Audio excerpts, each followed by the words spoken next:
Yes, counsel, good morning. Good morning. May it please the Court, Catherine Stemmel appearing on behalf of the Commonwealth. This case is here on the Commonwealth's appeal from an order of the Superior Court dismissing an indictment for parental kidnapping. At issue is whether the biological father of a non-marital child may be prosecuted for parental kidnapping in the absence of a custody order establishing affirmatively the custody of the child. Could I just, a very preliminary question, and maybe it's because I don't have an appendix or, both briefs refer to him as the biological father. He's the acknowledged father. He is the acknowledged Does father. anybody actually know the biological connection, or is that an assumed biological connection? It's an assumed it was acknowledged by the parties at probate proceedings. And was it formally acknowledged? Because I didn't. Yeah. Was it formally acknowledged I believe it under was 209C? I believe it was formally acknowledged in the context of support The proceedings. support complaint, right? Yes. But was that, so I guess that, it was a paternity proceeding? It was a support proceeding, and in the context of that, paternity was acknowledged by the parties. Okay. So you have a situation where the unwed father is the acknowledged father and actually lived with and supported the child in the first couple of years, right? That's correct, until he was about 2. All right, The so, child so was- surely at that point, he would, under our principles, be sort of vested with the full rights of custody equal to the mother.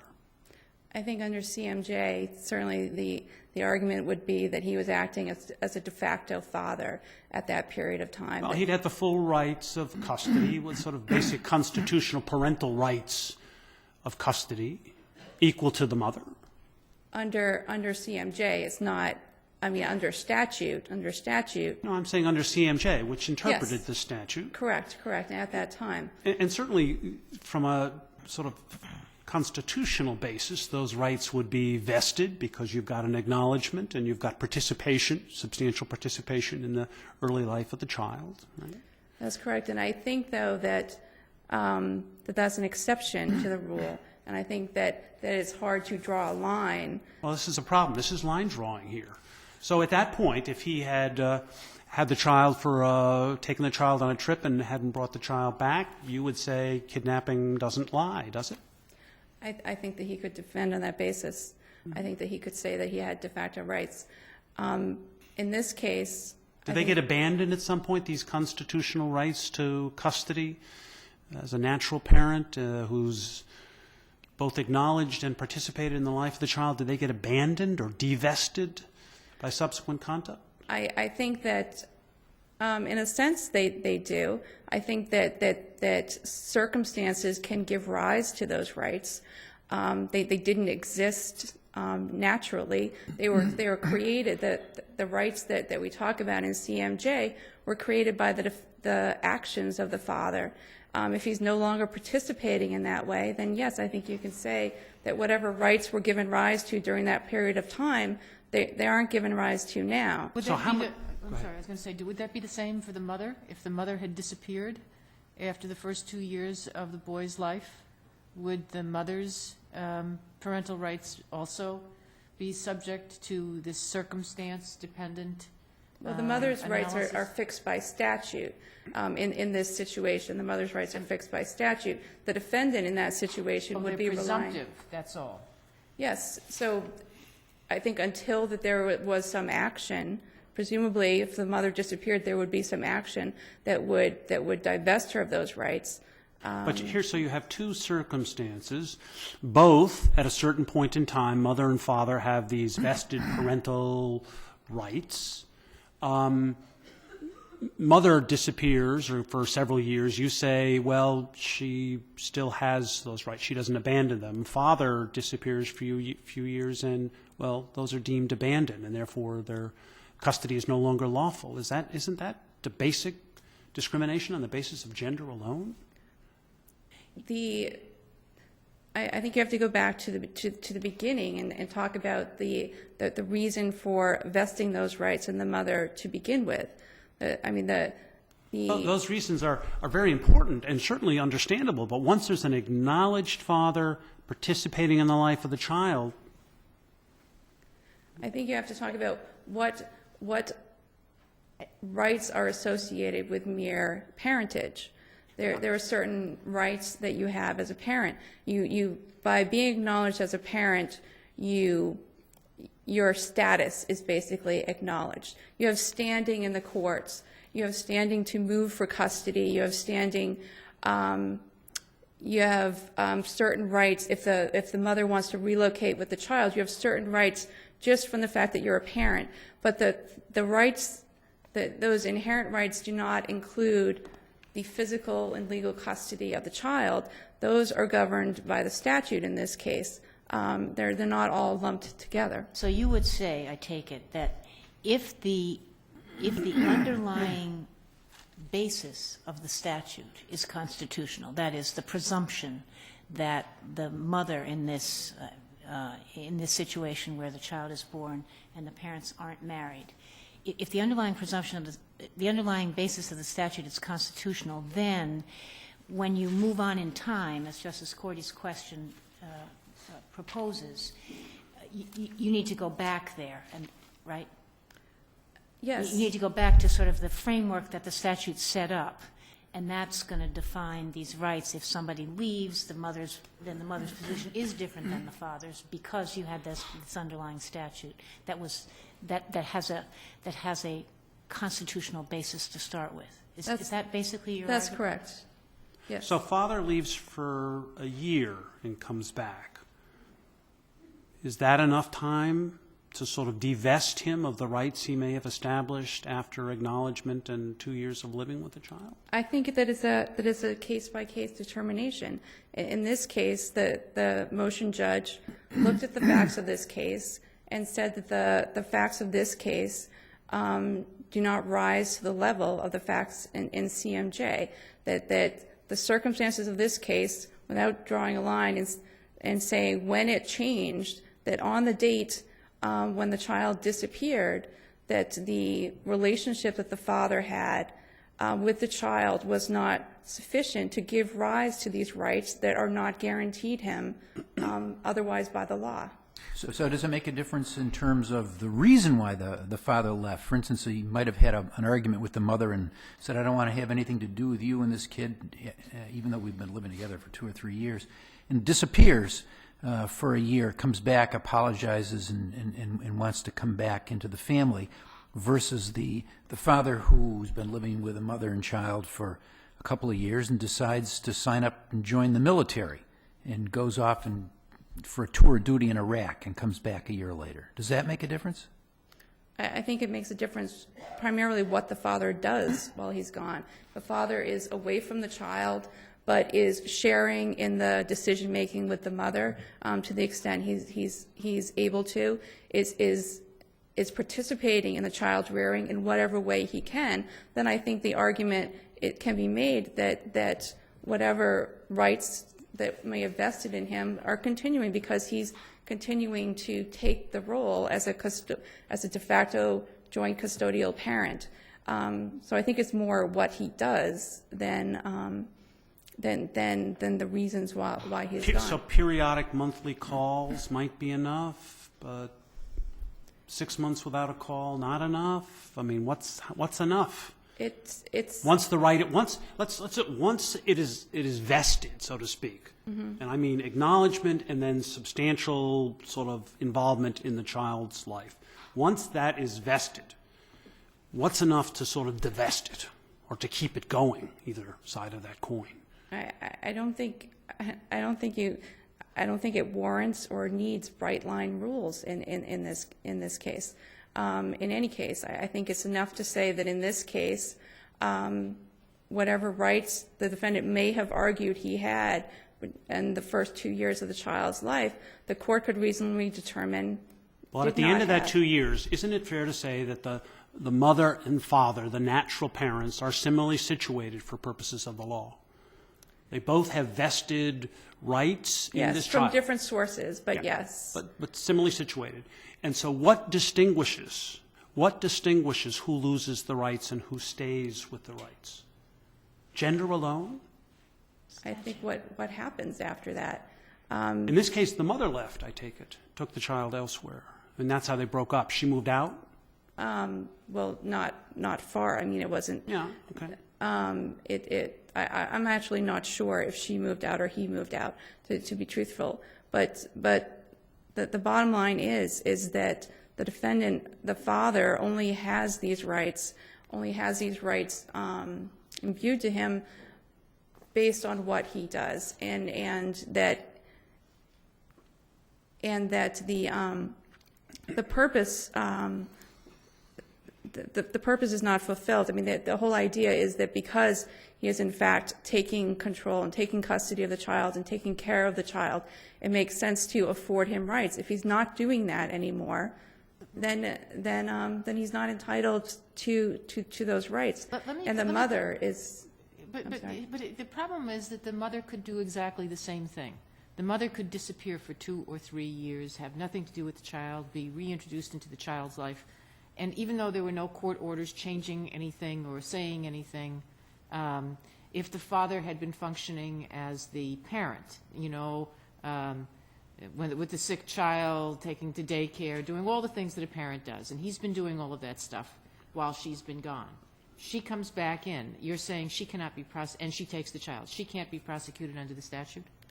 I think it depends on what happens in the meantime. Presumably, if there's the mother, no other court action, but you're saying she can't. If she has not been, she still has authority. She still, under our case law, under the statute, you're saying she still has. I think that's true. I think that's an unrealistic scenario that would happen in that way. That nothing would happen in the meantime. That the father would not assert any rights over the child. To go to court. But People it's don't necessarily go to court when they're not well-to-do and they don't have money for lawyers and they don't think about these things. They just take care of the child. Then in that scenario, I agree with you. Because she has a statutory right that is not dependent upon her actions, the statutory right is not immediately dissolved. I'm not sure you even have to go that far, though. I mean, it's a presumptive right. So it seems to me an argument could be made on those facts that, in fact, she's not entitled to the benefit of that presumption anymore. That's possible, too, Your Honor.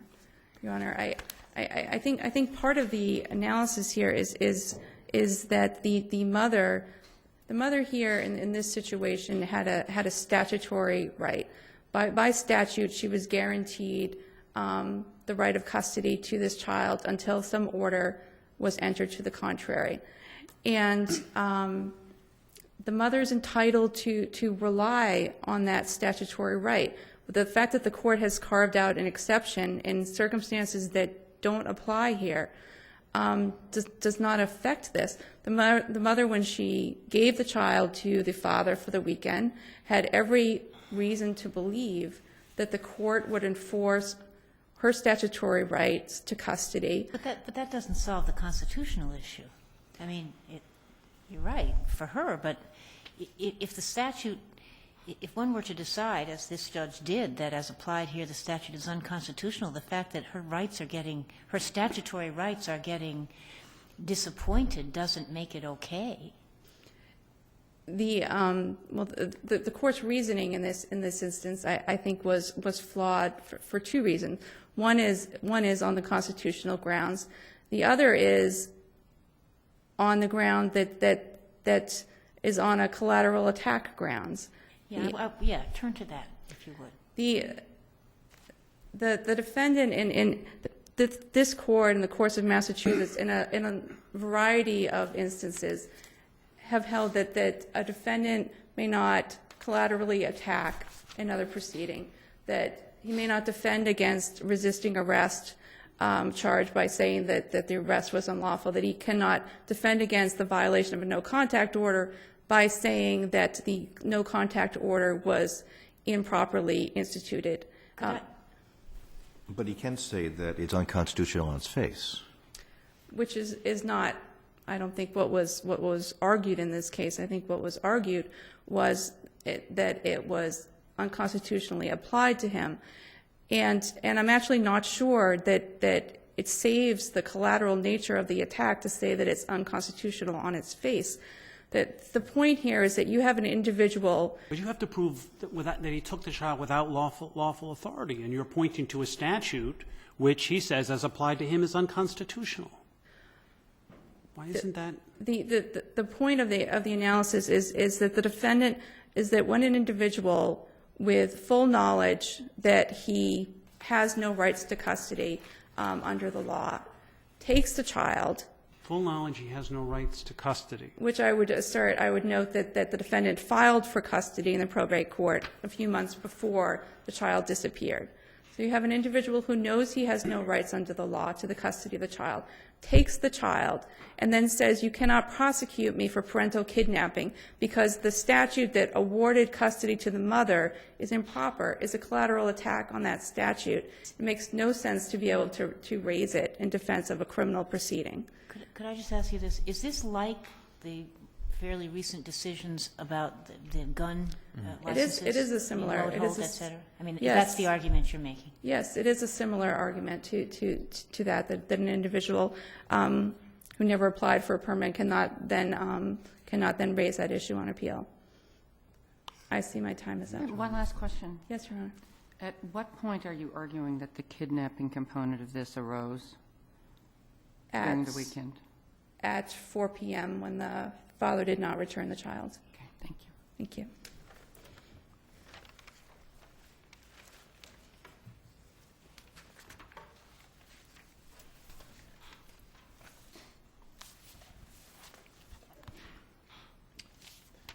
Good morning, Chief Justice and Associate Justices of the Supreme Court.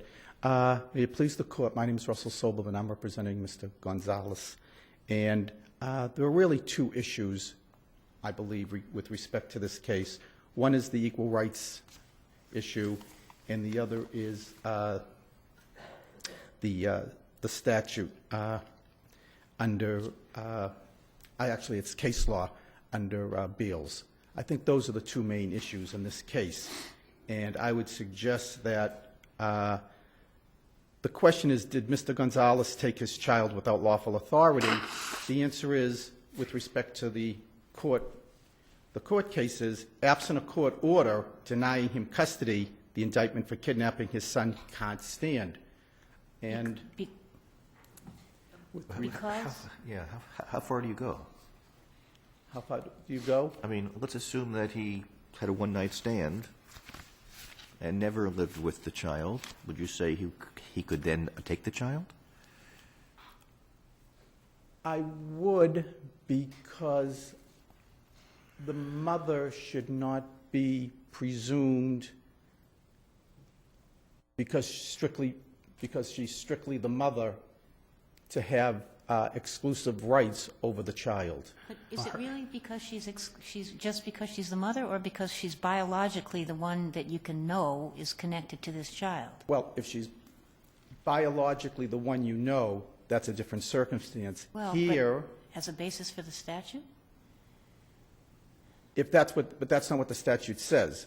The statute, the statute says that I don't have the exact wording in front of me, but the statute basically says that it discriminates because it's based on gender. He's acknowledged paternity. Absolutely, and I believe, Your Honor, if you look at the Commonwealth's brief, it's R52 Appendix A, it shows that he is the father. He's the Yeah, father's but biological father. getting back to Justice Gantz's question, I mean, you have a one-night stand, and he shows up 7 or 8 years later, he can take the child? That may be a different circumstance, and I would agree that's too long, and the mother should be acknowledged because of her caretaking. That's a different circumstance, I would agree. One-night stand, dad shows up as the acknowledged biological father 7 or 8 years later. No, but that's not the case here. Our case here is they had a child. The child was allegedly kidnapped approximately at 5 years of age. The first 2 years, Mom, At 5 years of age? I believe around 5 years of age. Yeah. Right. Was this born in 2003? 2000, was it 2008? No, born in 2003, and this happened in 2008. Okay. Yeah, that's about a little 5 over years. 5 years. Right. Okay, thank you. So, the first 2 years, Mom and Dad lived together with the child. Well, I don't like, if you want to quantitate it, that's 40% of the child's life. Dad is with him. The next 2 years, dad is out of the house, but there's still some connection with dad. That's approximately, there's still some connection up to age 4. So age 0 to 2, there's no question. 2 to 4, there's some contact, minimal contact, certainly. Age 4 to 5, dad basically has disappeared. However, he has returned to child's life basically in July of 2008, and mother has given him permission to take the child on weekends at least. Well, he returns and he files a motion in the probate and family court I agree to he get did that. joint custody. Right. And I would just say that motion in probate court is irrelevant since the court never issued an order regarding joint custody or visitation. But I agree he did that, but I don't think it's relevant for terms of this case with respect to the law. He's been paying child support, too. Is that right? Off That and according on. to Mr. Skinner's affidavit. Right. Off and on, I believe, is more accurate. Okay. He did pay child support, I believe, during the ages he was living with the child, and then let's say 2 to 4 year, I think he was paying some support, and then he disappeared for that year, more or less, and then he came back in the child's life. But if you're relying on CMJ, what consequence is it that your client would not be deemed to be a parent with custody under CMJ? Well, I think CMJ is about parental rights earned by 2 unmarried Right. people And then, versus but the basic theme of CMJ is he's living with the child and supporting them. Why should he have to then pay a separate child support order? right. So if in your case, if he were to have, I mean, the probate court could certainly have said he should be required to pay child support because he's not living with the child. I agree that they could have said that. I So agree. under CMJ, he would not be somebody who would fit. I mean, he could not claim. I mean, CMJ would basically not apply to him because he is not somebody living with the child, supporting the child. No, I don't disagree with that, but I don't think CMJ really applies to him in total. I think Beals is the better case. But at Beals, they were married. Yeah, but I don't think that, but Beals is, the holding in Beals, I would suggest, Your Honor, is really that there was no court order, that the court held in Beals that a parent cannot be charged under this statute in absence of a court order altering his or her natural custody rights. Don't you think that the whole case has got to be read in the context that they were married? I know it doesn't discuss it, but it just seems to me it infuses the whole case. I don't, no. But I don't isn't think that it- why Chapter 209, whatever the letter, 209C, isn't that why it was enacted? Because the fathers of children, well, one of the reasons, the fathers of children born out of wedlock had no rights. I would agree. And so the legislature enacted 209C. Right, but in doing so, under the B part, is an issue regarding equal rights, because the father can't be denied certain rights because of his gender. He's being discriminated against because of his gender, and there's no strict scrutiny review. The only review really should be what's in the best interest of the child. And that's not the case here. It's saying if you're the female mother, you have rights that the male father does not have, strictly because you're the mother. And that, Well, certainly at birth, they're not similarly situated. Trust me, I've seen 3 of my children born. I'm not similarly situated to my wife at birth. There's no question about that. But the question is when are they similarly situated such that an equal rights analysis should be applied? right. And I would suggest, if you look at this facts of this case, certainly the first 2 years, they're equal. Certainly the next 2 years, there's still some type of connection. He does leave for about a year, but then he regains by coming back into the child's life and perhaps, So isn't that a question of fact? if for determination by a judge and not an on-off switch under the Constitution? Partly. Like, again, if you take the example, I think it was Justice Gans gave about 7 or 8, it's a one-night stand 7 or 8 years later. Those facts are egregious, and of course the mother should have much more rights than the dad. And certainly under the best interest of the child, that's an easy one. But in this case, no, it's a little different, and you just can't have a statute that automatically gives the mother rights. Can I just reframe it a little and ask a question? It seems to me that we are talking about best interests of children, and we're also talking about legally recognized relationships. Sometimes it's marriage, a legally recognized relationships, which provides for certain protections of children within that framework. There is another legally protected relationship in which parties aren't married. A woman only can give birth. Sometimes there's a man around, sometimes there isn't. And you can avail yourself as a father of certain rights by stepping up, acknowledging, and even by seeking custody if you're not living together. You can do that. Or visitation and paying support. And we've said, recognizing that there are things available to secure for yourself the rights, and I can't remember all the numbers, but for example, same-sex couples, we've said, well, you don't stand in the same position because you didn't avail yourself of the opportunity to be married, and therefore you don't stand in the same position vis-a-vis this child you have lived with and raised and decided to bring into the world and raise together.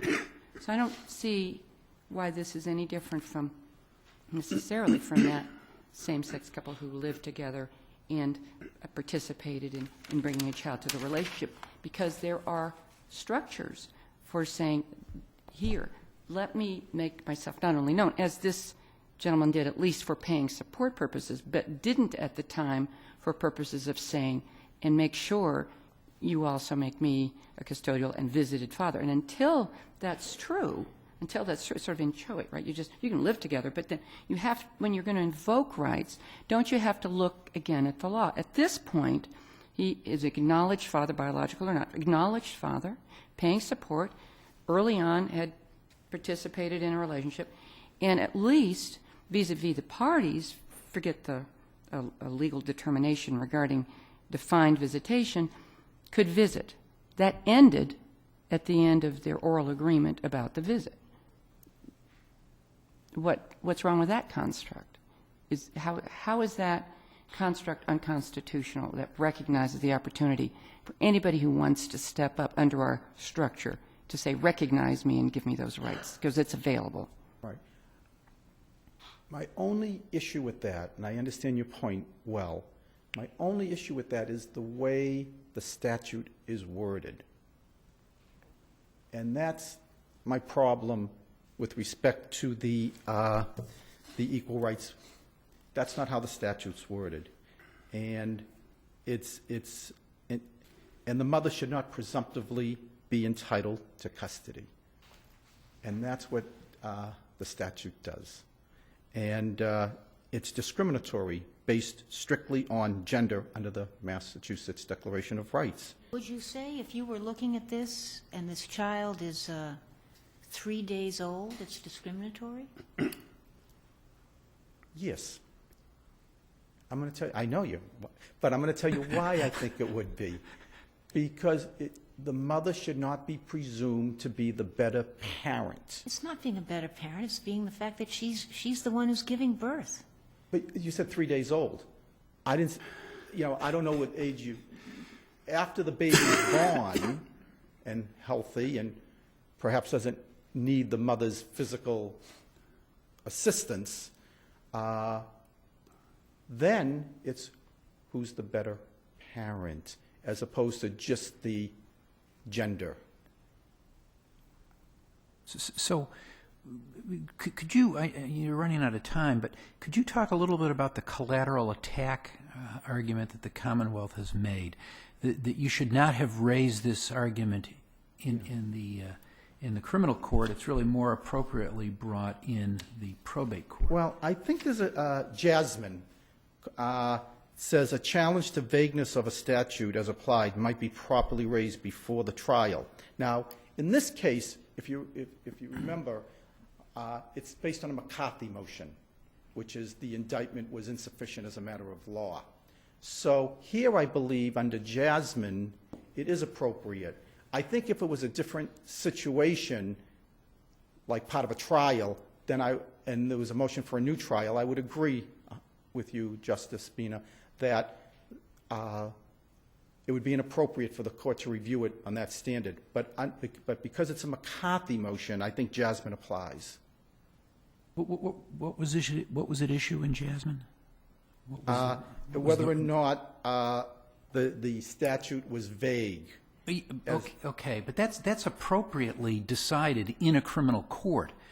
This is a case where you might in fact turn out to be, your client might in fact turn out to be the custodial parent as a result of a probate court decision.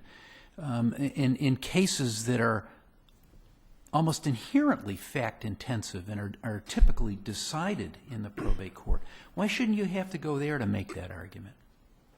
I think it's appropriate by the Superior Court judge because under McCarthy, the question is, did Mr. Gonzalez lack lawful authority over his son? And based on Section 10, it was an argument for the judge to decide at that point based on the grand jury's decision. In not a probate court judge who's always making decisions as to who should have custody and visitation. Yes, I do. I see my time is up, so I just want to rest on the defendant's brief, and thank you very much.